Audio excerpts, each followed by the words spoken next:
Hello, everyone, and thank you for joining us for today's webinar, You Got Hacked, Now What? I'm June Nijar, Product Manager here at Armor, and I'll be your host for today's broadcast. Before we start, just want to go over some housekeeping tips. Everyone is currently on mute and will remain so throughout the recording.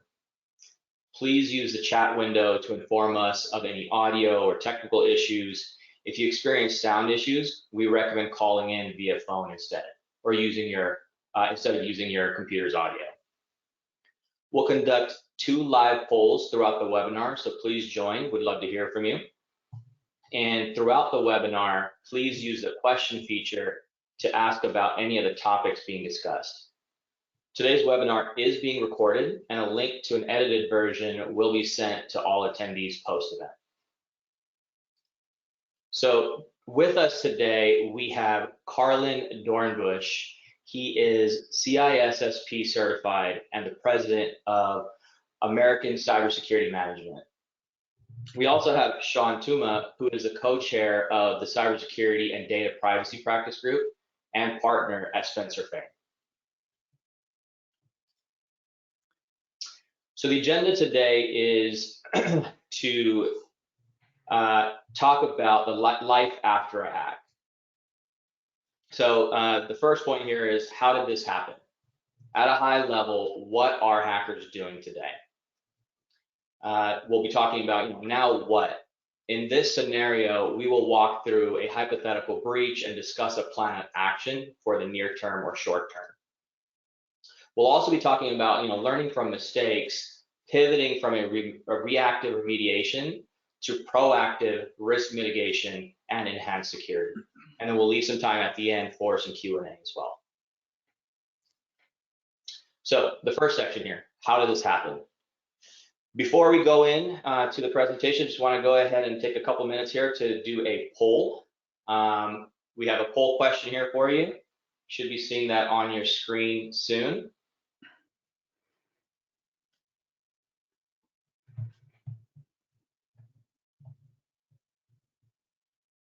So what do you think the financial impact of ransomware has been over the course of 2020? $200 million, $2 billion, $20 billion, or $200 billion? We're stuck with the twos, but it's going to be interesting to see what the actual answer to this question is.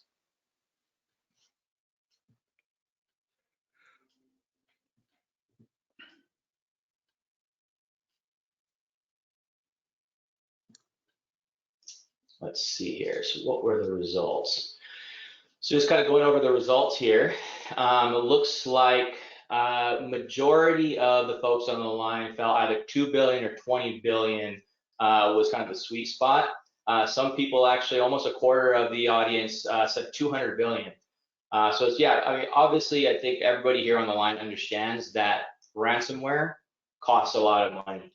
So yeah, everybody for the most part is in the billion and up range.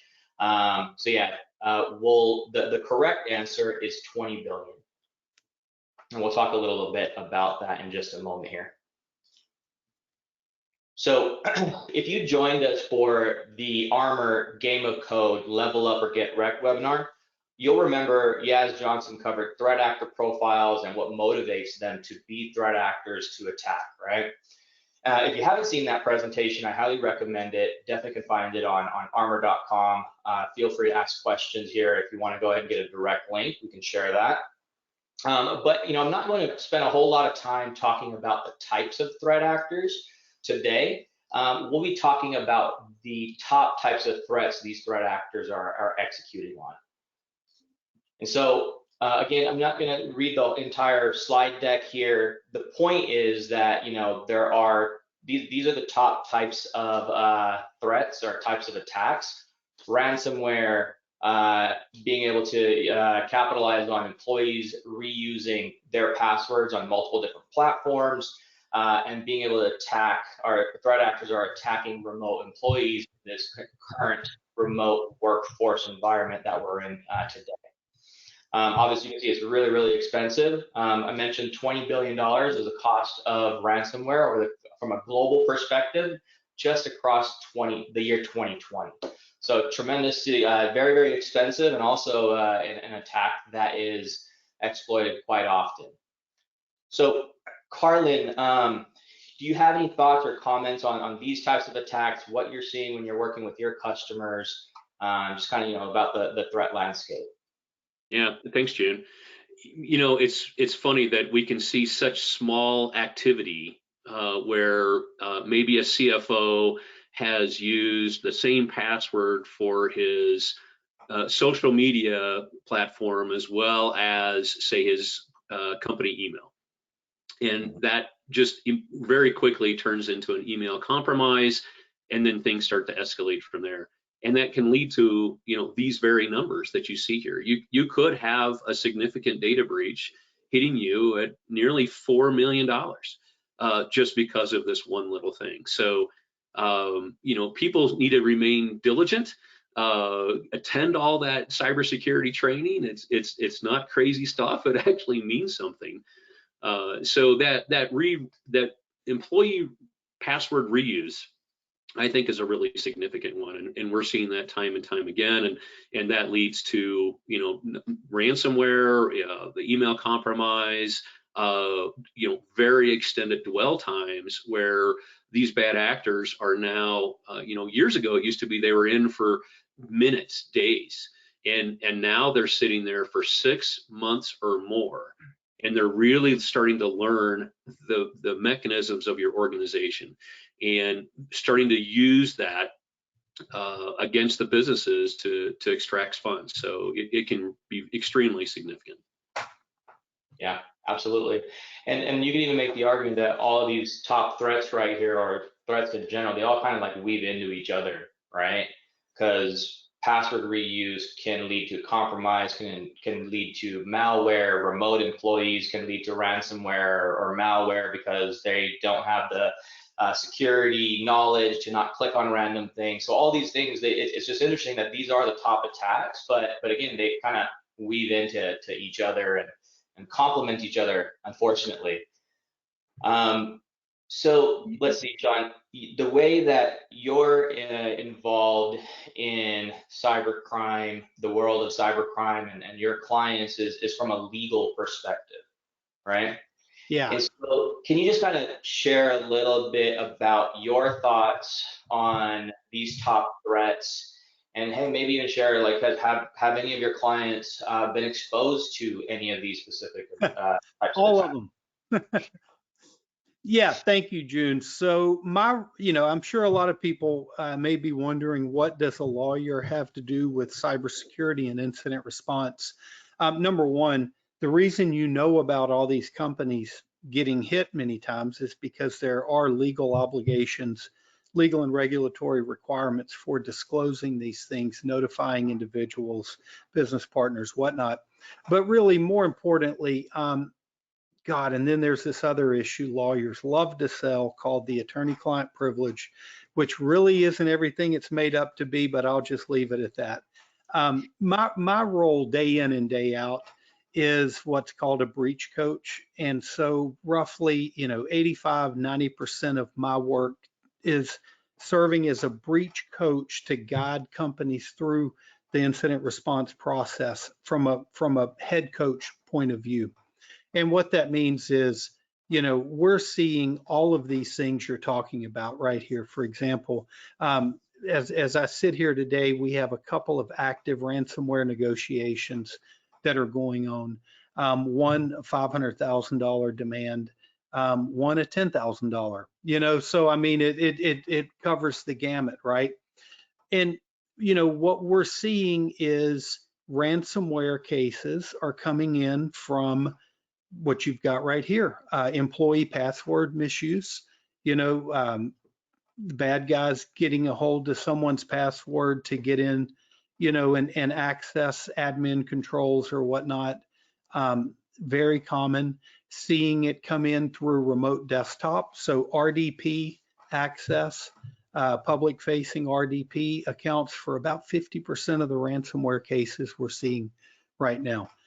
Business email compromise cases, I can almost guarantee you when I get one of these cases, if one party's using Microsoft Office 365 and they're not using MFA on it, multi-factor authentication, that's the one that got hit, because we just see it over and over and over. So, to that last point on your prior slide, that indicated that most of these attacks are a result of human error, not software problems. I've handled at a minimum hundreds, probably thousands of incidents since I've been doing this since 1999. I cannot think of maybe 2 or 3 cases that have been software code type errors. Everything else is preventable by human behavior. And so that's why education, preparation, as Carlin said, that cybersecurity training, that preparation, it's so critical, because these are things we can protect against if we do it proactively. Absolutely, absolutely. And hey, thanks, Sean, for that insight. So as promised, don't want to talk about, spend the lion's share of today's webinar talking about, how things happen. The title is "You Got Hacked, Now What?" Right? So let's get to now what. Now we do have another poll question here that we want to go ahead and just kind of get some insights from the folks on the line. So if we can get the poll question up on the screen. It looks like, I believe it's there now. So the question is, what do you think the typical duration is to resolve an incident? And so the point is like, hey, there has been an actual breach. How long does it take to go ahead and what is that process? What's the length of that process? How long does it take to go ahead and get over that breach? Think big picture.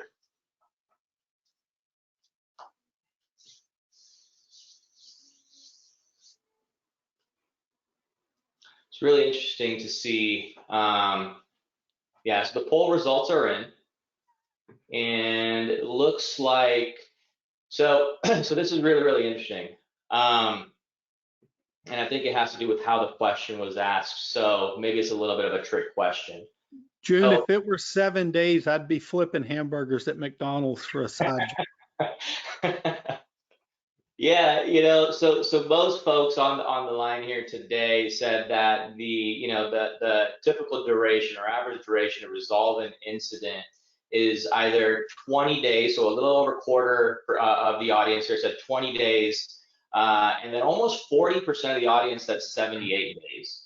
And I think what they're thinking is more along the lines of dwell time. And so you'd be surprised to see that the actual typical duration to resolve the breach from a big picture perspective is more than 365 days. And we'll touch on that actually here. I think I have control again here. So on this slide here. June, yeah, let me make a comment about that poll question, because I think it's really going to be important for our technical folks. Yeah. And that is, most of you are in a position where you're needing resources and budget, and you're needing to persuade CFO, directors, whomever, to give you money to do it.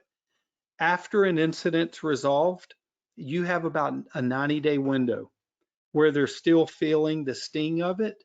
After that 90-day window passes, it gets the sting starts to go away. So for all the proactive things you need to get in place, you need to move quickly and be ready to run within that period. Yeah, absolutely. And so we're looking at a breach response timeline here. So I see a bunch of boxes. I see some time references here. And so, yeah, I mean, Sean, what am I looking at here? What does this mean? So this is obviously, it's very generic in a sense, in that every incident is going to be different. Every breach is going to be different. And from a legal standpoint, I actually use the terms incident and breach differently.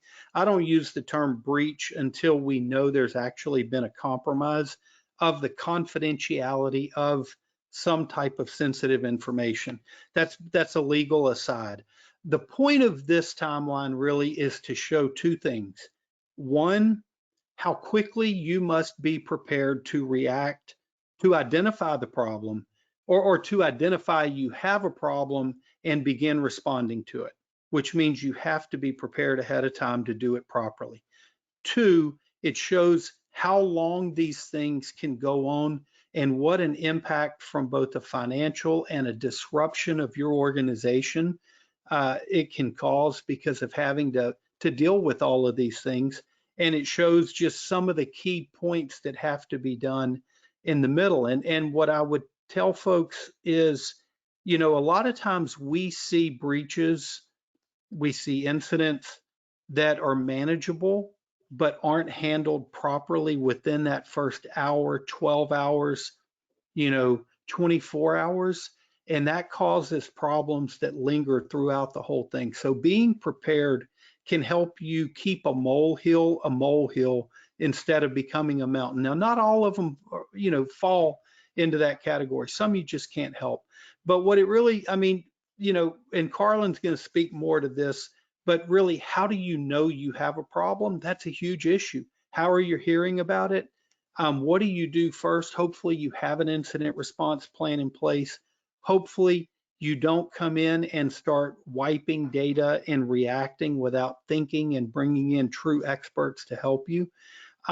You've got to think evidence preservation. One of the key points here is going to be notifying your insurance carrier, which we're going to talk about a little bit moving forward. But then, from a legal standpoint, your notification obligations, you got to know as soon as possible whether you have an incident or whether you have a breach that's going to require notifications and disclosures. You need your professionals in, someone like Carlin, to come in and help you answer those questions a lot of times. And then obviously your restoration, your recovery. And then, even if you do everything right, you can still be you are going to get inquiries from a lot of regulators. If you have to do notifications, you may get class action litigation. We've got a couple of those usually at any given time. So there's just a lot here. And what it shows you is you've got to think about this stuff ahead of time and prepare for it ahead of time. You can't wait till it happens to start trying to figure it out. Yeah, and I think also what we're seeing here is kind of going back to the poll question, right? It's not just 7 days, 20 days, 78 days. You might be able to maybe squish the bug, if you will, right? From a technical perspective when it comes to an incident, an event, a breach. But there are a lot of implications and a lot of outcomes that are outside of purely the technical part, right, of experiencing a breach. And so I don't know, Carlin, is that something that you can talk to us about? I mean, I know you do the technical stuff quite a bit. How does all of this kind of tie into the rest of what we're seeing here? Yeah, you bet. I think this is a pretty good list. It's obviously not exhaustive for our audience, as your mileage will vary based upon the type of data that you have. HIPAA, you're going to probably want to find out just access, right? Now caused an incident. So I think very early on here in hour one is critically important to know. How did we know that we went from an event to an incident? These two hosts talk to each other and they never should speak to each other, right? Because our monitoring technology is set up correctly. Or maybe we've gotten a phone call from a third-party vendor to say, guess what? Our technology was breached and you're using our technology. And so now, we're starting our investigation. So guess what? The timer just started ticking for you as a business. So and then, if you are under certain regulation, I mentioned HIPAA, but let's say GDPR, you're probably going to have to compress this even more down to that 72 hours, because you're going to potentially have, depending on how big it is and the countries in which those employees or consumers reside, you're going to have to start that notification either to your DPA and or to the individuals themselves. So knowledge is really, really key. And I think, gathering as much information, being able to correlate the events together, right, and stitch together what happened as fast as you can is going to be incredibly valuable, so that the business now can start making those decisions.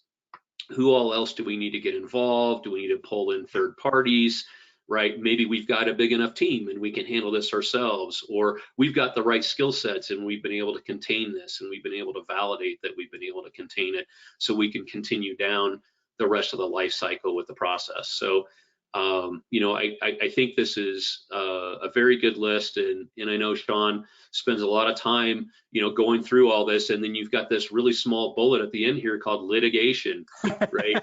And so a good example of how just a small piece of text here can be quite sizable, right? To, if this is a U.S. based actor, then a prior employee or something to that effect, then that element alone can stretch this timeline out.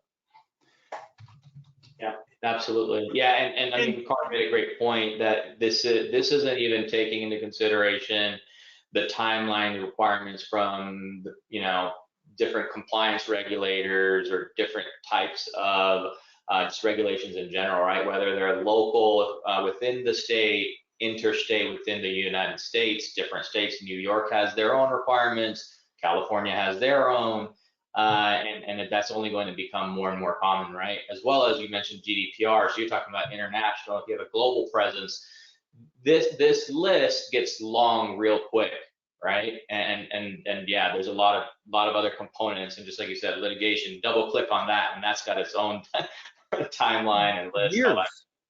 It goes for years, and one, that so what that shows is the need to know ahead of time, who are your regulators, who are you regulated by, and the other is you've got to know your contracts, because every contract these days is going to have some requirement for dealing with data and the security and the privacy and incidents involving it.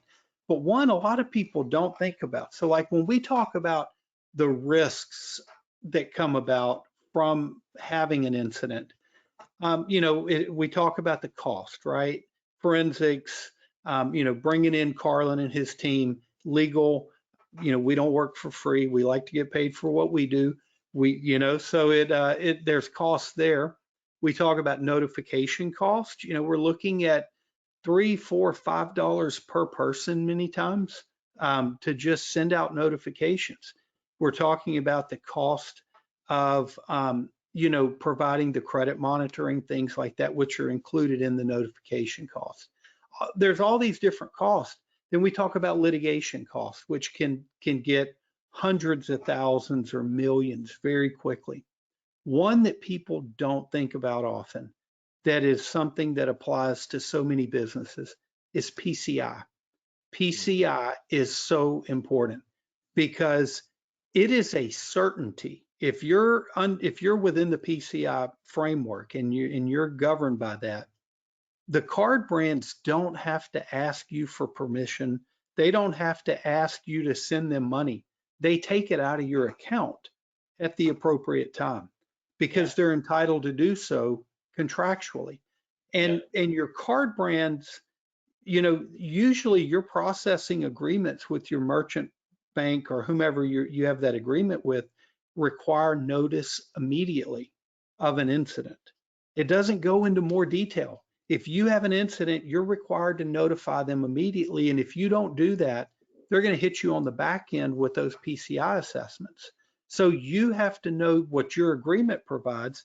You need to have that contract, which I can't tell you how many clients we spend 2, 3 days, 4 days trying to just find the agreements to see which one's in play, to then find who to notify, how to notify. Is it courier pigeon? Is it fax? Is it FedEx? You never know. I mean, but you could have all this in place ahead of time.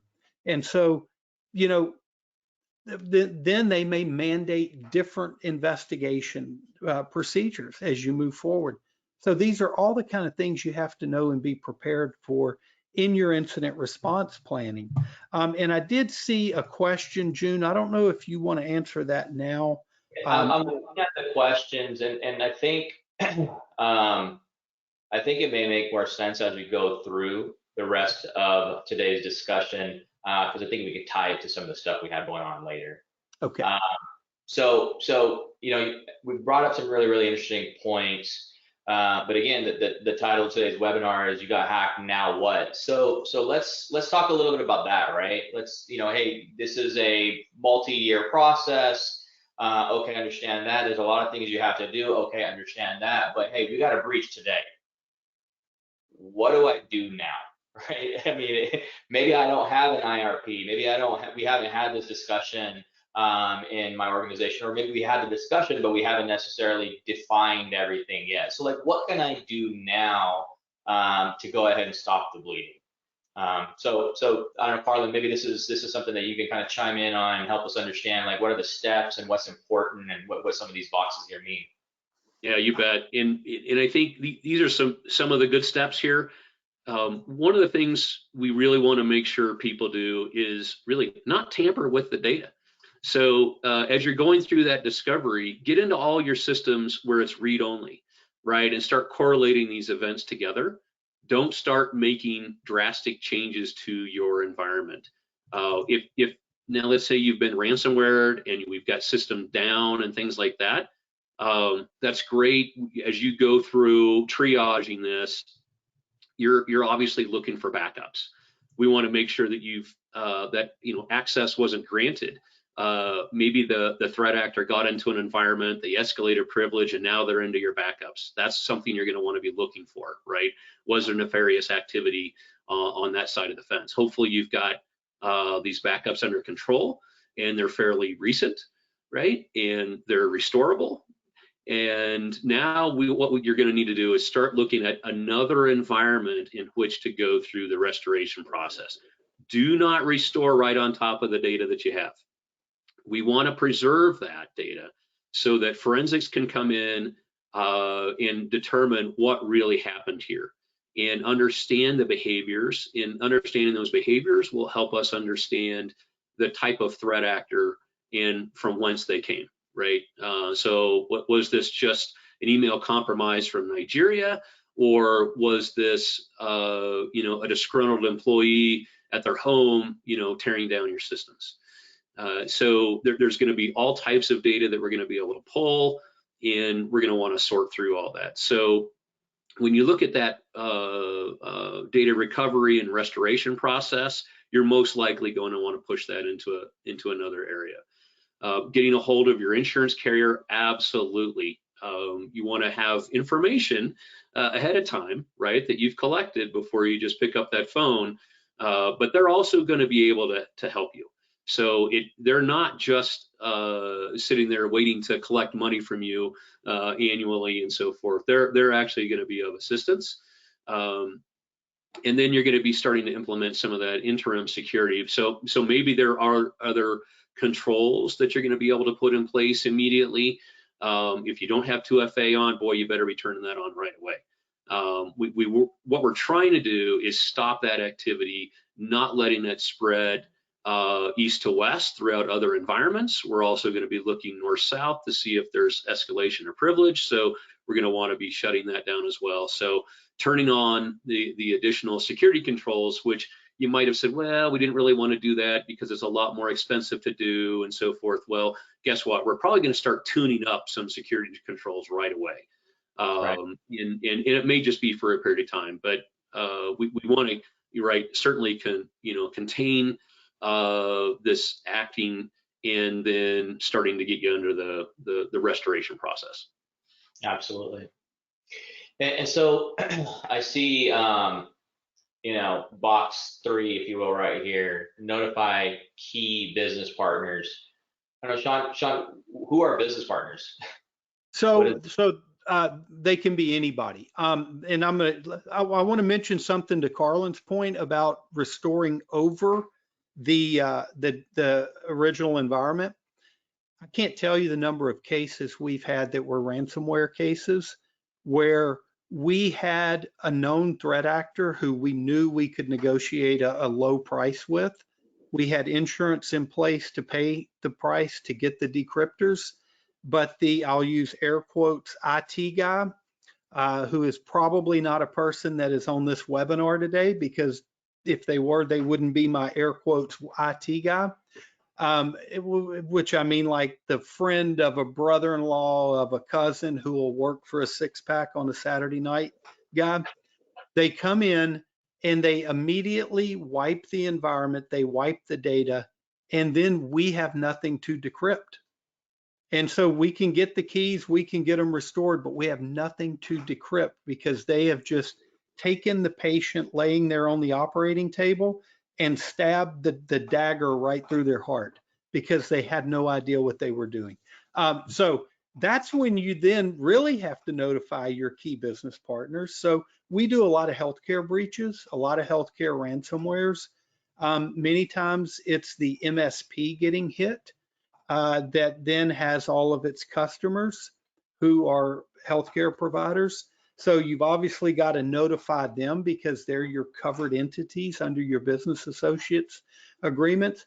We have cases where we're representing business associates that have to then notify their covered entities under the GDPR scheme, where we may be a data processor who has to notify the data controller.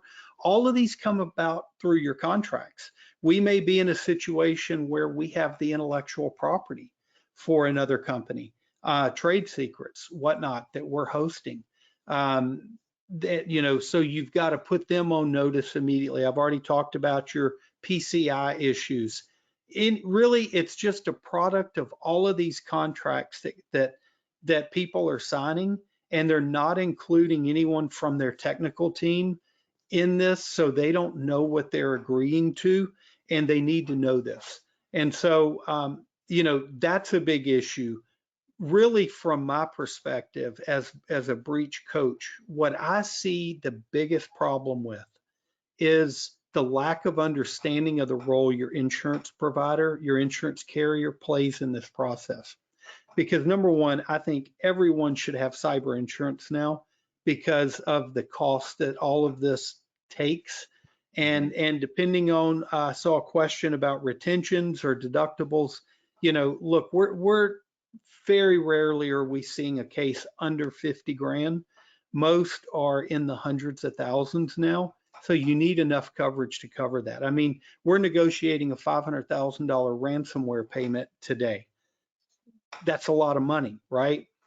But what people don't understand is these insurance policies typically have language that controls who you can use as your breach coach, who you can use as your forensics firm, as in Carlin and his team, who you can use for negotiating maybe your ransomware, your data restoration aspect, PR firms, forensics accounting. That actually ties into a couple questions that are here, right? I mean, I'll just go ahead and ask them since we're on the topic right now. Could you speak to the business considerations regarding ransomware payments, and how does the FBI currently view that? Yes, so the FBI will tell you, because this is their policy and their stance, that they don't encourage the payment of ransoms. And I totally understand why. From a practical consideration, though, usually the cases we see, they either involve a ransom where there were backups, or where the backups were either deleted forensically or encrypted, or they just didn't have them, and we see that, or they weren't configured properly and they can't be restored. They hadn't been tested, right? And so typically, if you have backups of your data, you're not going to pay the ransom unless they have also exfiltrated sensitive data from your environment and they're now extorting you with that. That is something we see on a regular basis. And then you need to know what type of data they may have. And that's a difficult question. When a business does not have backups and it's critical data that's been encrypted, if they have the ability to pay, in all but one case that I can think of, has a client said, no, I'm not going to pay as a matter of principle. We have companies we work with that are experts in doing nothing but negotiating with these threat actors. They know their negotiation patterns, they know their demands, they know how frequently they're going to respond, they know their reliability on getting a decryptor, they know if they're going to be prone to re-extort, all of these things. So we're able to give good data to a client to allow them to make their own informed decision. But the FBI plays a critical role in this, because one of the points you're going to remember from that timeline is getting OFAC clearance before you make a ransom payment. Okay, the US Department of Treasury has a list of parties that you are prohibited from even negotiating with because they're known terrorist groups. They're on the sanctioned countries list like Iran or North Korea. And so you have to do a clearance check on what's called the Office of Foreign Assets Controls list. That's OFAC through Treasury, before you can even agree to make one of these payments. Now, it's critical to report this to the FBI and understand they're not here to be your IT provider. They're here to investigate crimes. So they may not be able to jump in, or they may, it depends, right, on a case-by-case basis.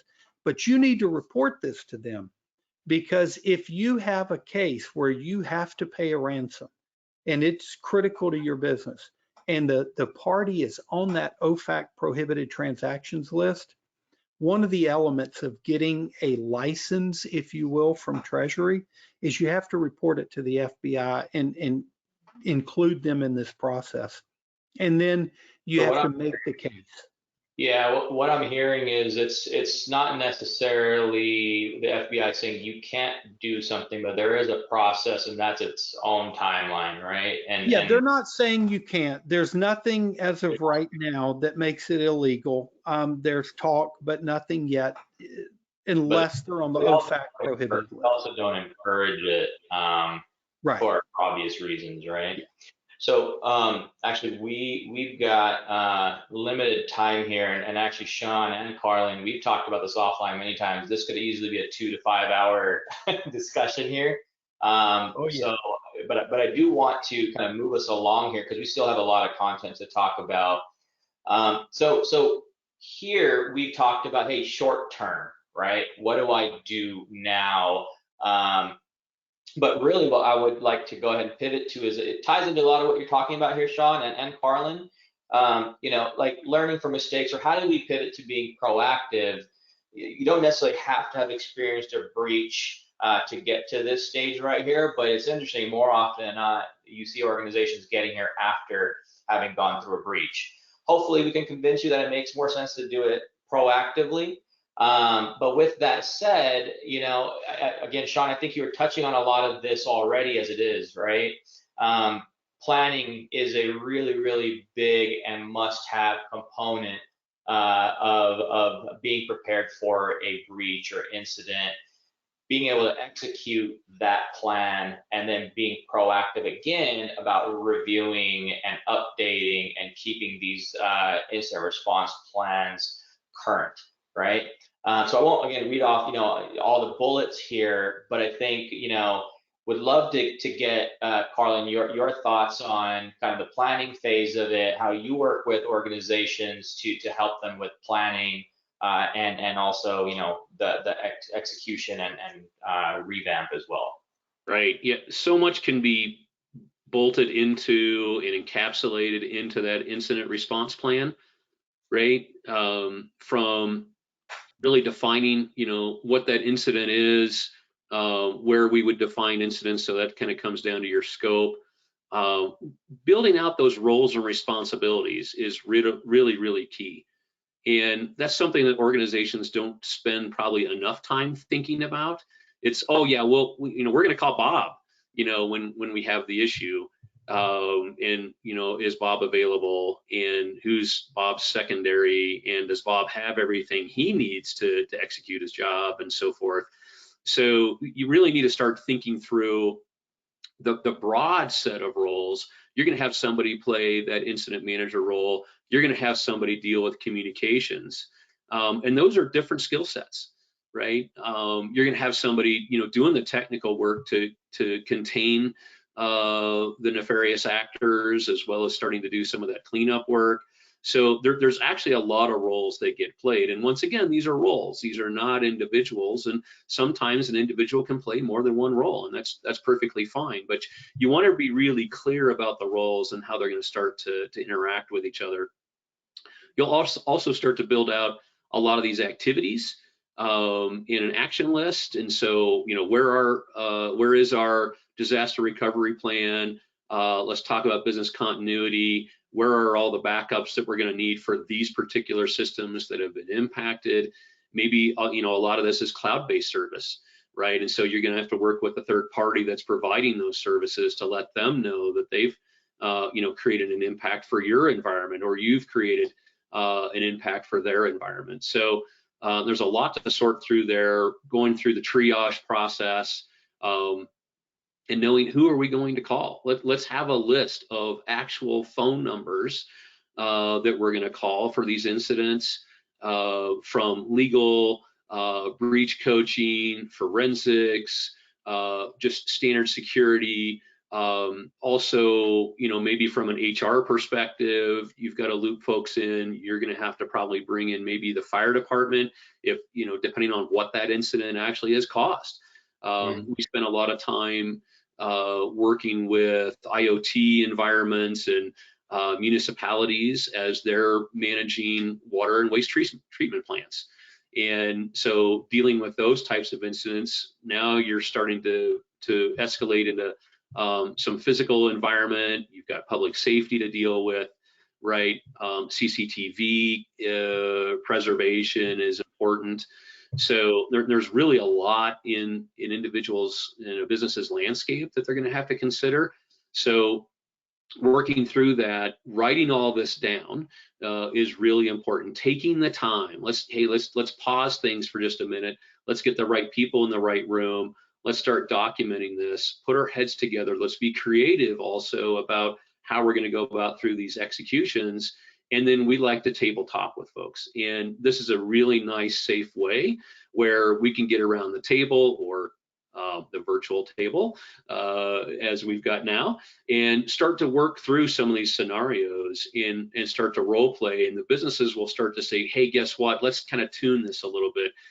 Oh, we should probably publicize that information. Let's make that a little bit more available on our SharePoint system.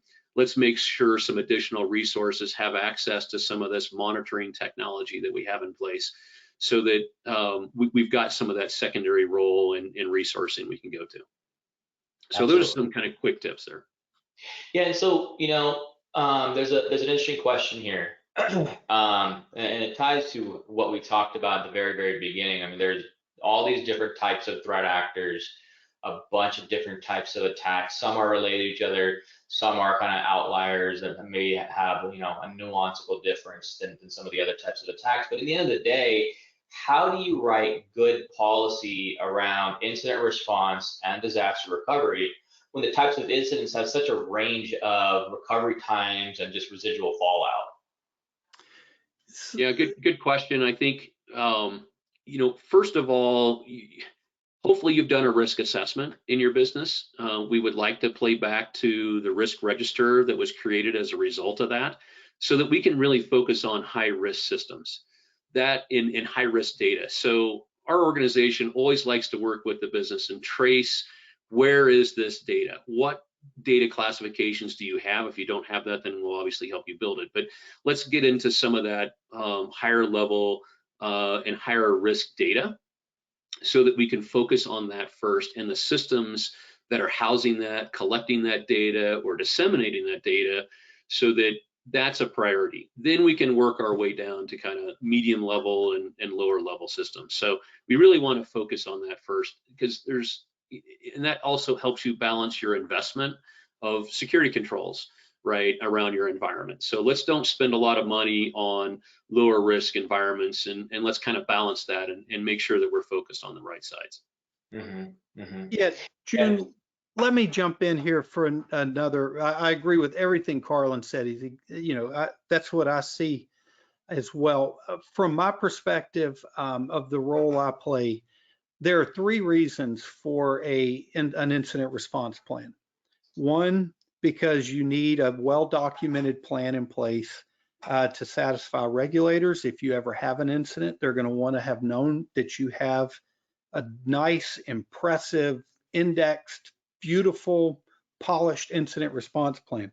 Two, cyber insurance is probably going to ask about this, and that's going to factor into what kind of coverage you're getting for what amount. So that's your first, to document, paper the file, impress your board of directors, right? The second, and this goes to what Carlin was talking about, the tabletops, is it's a great tool for training your key people to get ready to know their roles in the event you have an incident. So using it for training while you're developing it, and then while you're tabletopping it. And one of my favorite techniques in a tabletop when I'm doing them is I have the key person everybody relies on a vacation to a digital detox island where they can't be reached. Now everybody else has to buy in and think. But then there's a third reason for having an incident response plan, and that's actually using it to respond to an incident. Now, out of 21 years of doing this, I can't think of one case where we've actually pulled out the binder and started flipping through it in a real incident response. In that case, you need what Carlin was talking about, that one pager that you may create sitting around the table of a conference room with a whiteboard, where you just take a picture of it and you identify your key risks and you say, if something happens, who are we going to call? How do we reach them? Give me 2 emails, give me personal phone, give me assistant, text message, whatnot. Because when you have a real incident, that's what you're going to need the most. You're going to have your insurance information on there, your policy number, their 1-800 line, your broker, those things, because communications and getting your team to the field to play is what matters then. And it's got to be streamlined and it's got to be quick. And one of the most critical things I've seen one client come up with that I've adopted is they've created a text message group of their key control people, both internally and externally, because cybersecurity is a team sport. You need all of us to do this right. And so with one text, they can say, hey, we need to hop on a call in 15 minutes to that text group, and it's invaluable. Yeah. So there's a question that's really, really interesting, and it's one of those types of questions that it's like you pull the thread and just unravels everything. So it's a question, but I won't ask it as a question. I'll make it just as a comment. I just like what it says. So the question that is the comment for this purpose is anyone ever prepared? We see incidents in the news all the time, and the speakers here, yourselves, you see even more that never make it to the news. So is anyone ever prepared? I'll ask y'all to just kind of think about that and not comment. but I mean, I understand where this person is coming from, and I guess one more. Is anyone secure? Right. You know what? We are really short on time, but if you had 15 seconds to go ahead and just comment on that, what would you say? I would say no. I mean, when FireEye got hit in December, all the rest of us need the humility to know none of us are secure. It doesn't mean give up the game. That's right. Still pay attention, right? You've got to be persistent. And like we said, even small cracks in the armor can lead to really big change. So stay vigilant. Absolutely. So I think we talked about a lot of different things in terms of an incident response plan. One we didn't really press too hard on or dive too deep on was the technology component of it, right? There's people, there's process, and then there's technology. And so this is just something for the audience to take into consideration when they're looking at any solution. So at a high level, you want to understand kind of like the key buckets over here on the left, risk, outcome, solution, visibility. And when you're looking at these different sections, I guess, you want to understand, what are the differentiators? What are the things within that bucket that are really, really important to you?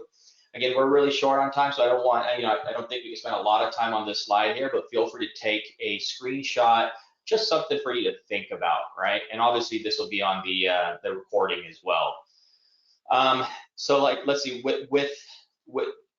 with that said, just kind of moving forward, I would be remiss if I didn't at least touch on Armor and what it is that we do. So Armor is a cloud security company. We make cloud security and compliance simple, achievable, and manageable across any environment.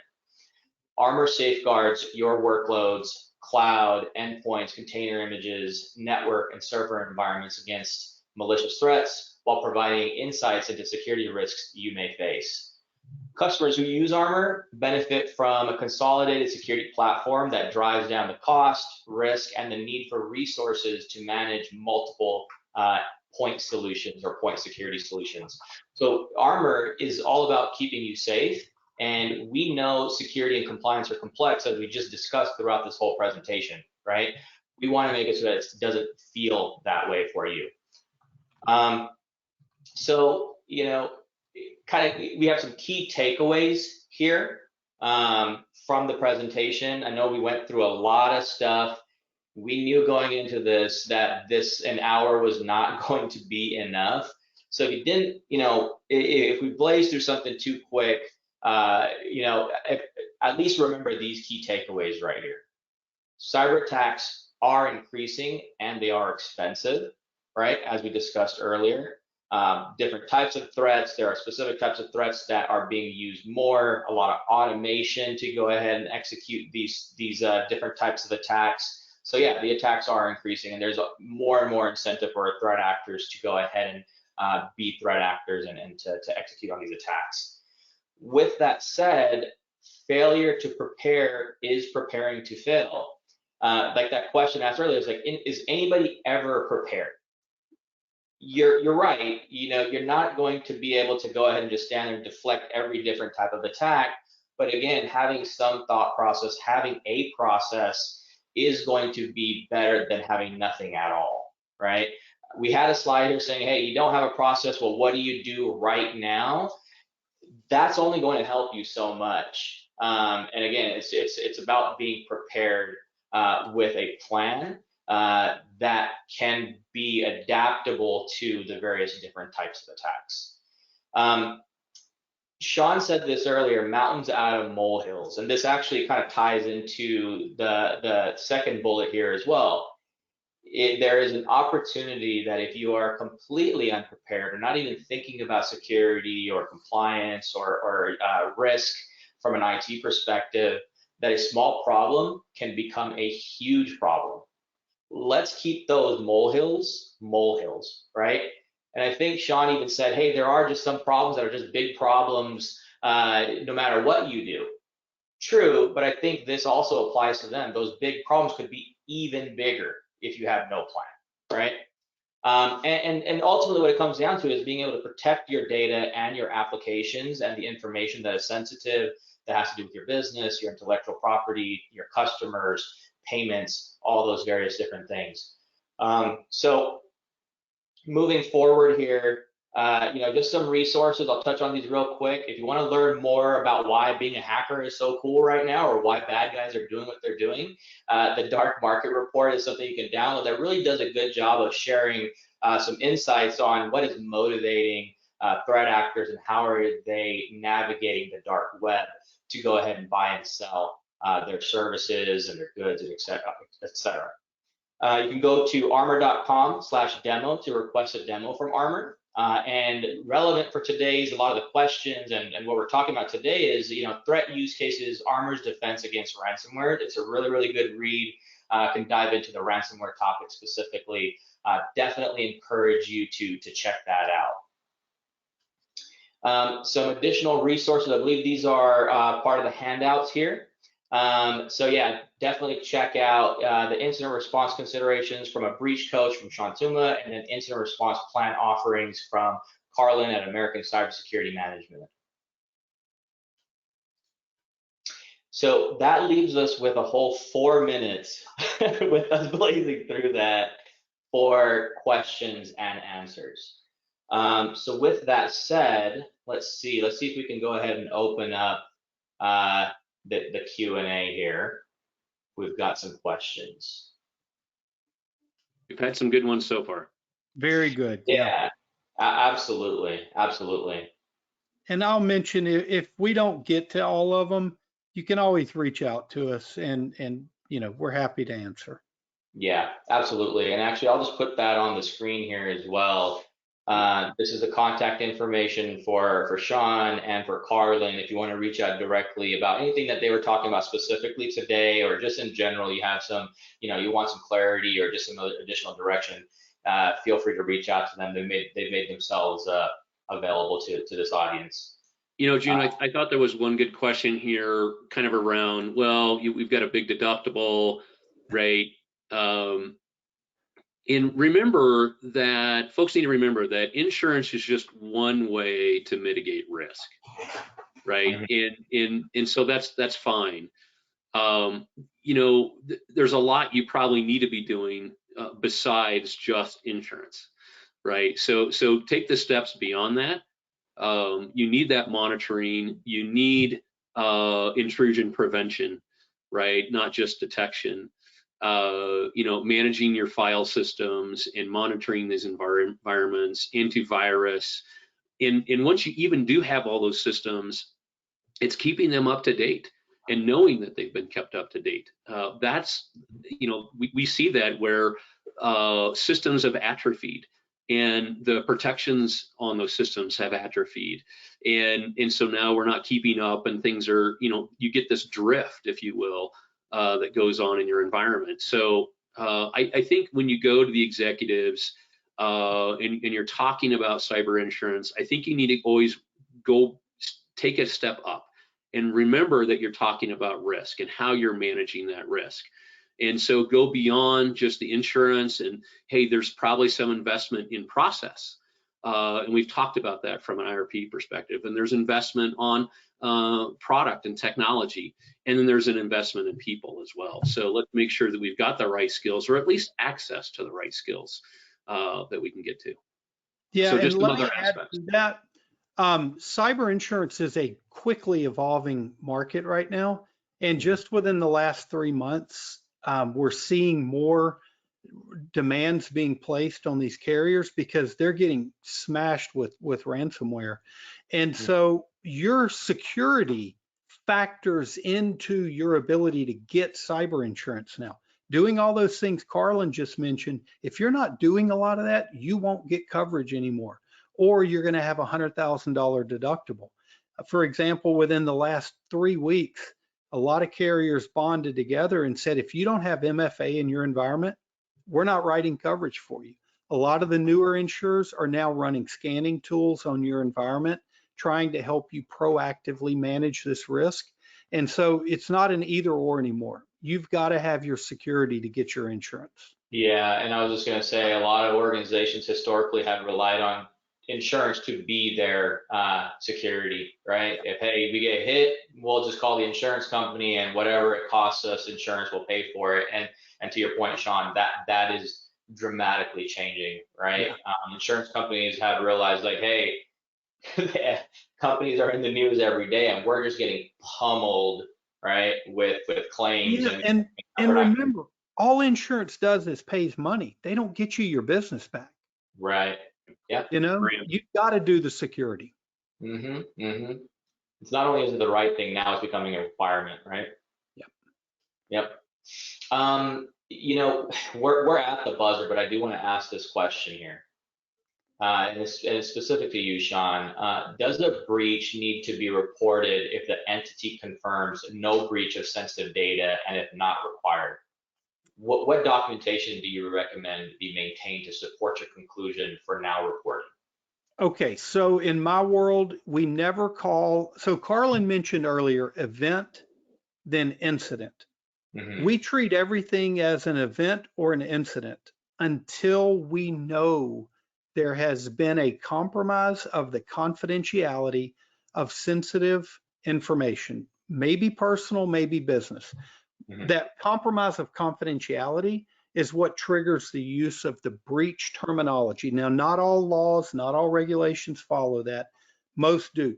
So we're dealing with an incident until we trigger that. If you only have an incident, you typically do not have to disclose it unless it's a material impact and you're a public company or something like that, right?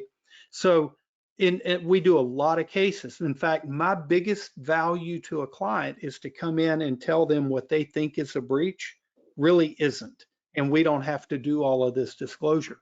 In that case, what we do is we prepare a written risk assessment, not the kind that we're thinking about typically, but one of this incident in particular, to lay out the facts with the relevant legal standards and show that under those legal standards, there is no requirement for that kind of disclosure or notification or reporting.